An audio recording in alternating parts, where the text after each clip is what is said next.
Welcome to T10. DYFI నేత 26 ఏళ్ల రిజిత్ హత్య కేసులో 9 మంది బీజేపీ ఆర్ఎస్ఎస్ కార్యకర్తలకు న్యాయస్థానం కఠినంగా కారాగార శిక్ష విధించింది. 2005లో కన్నాపురంలో జరిగిన ఈ హత్య కేసును విచారించిన కన్నూరులోని తలసేరి అదనపు సెక్షన్ కోర్టు ఈ మేరకు మంగళవారం ఆదేశాలు జారీ చేసింది.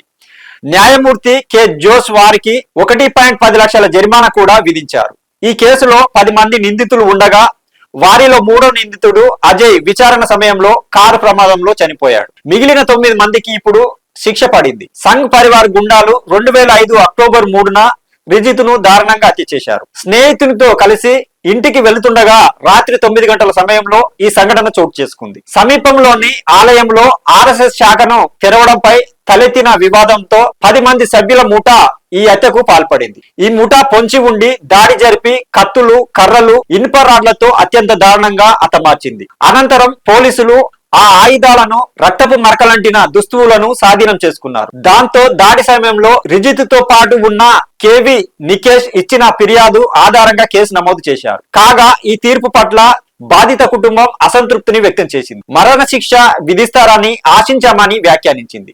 దీనివల్ల తమ కుమారుడు తిరిగి రాడని, అయితే ఆ వ్యక్తులు తిరిగి సమాజంలో తిరగడానికి అనుమతించకూడదని కుటుంబ సభ్యులు వ్యాఖ్యానించారు. అయితే ఈ న్యాయం కోసం కూడా తాము సుదీర్ఘంగా 19 ఏళ్లు వేచి ఉండాల్సి వచ్చిందన్నారు.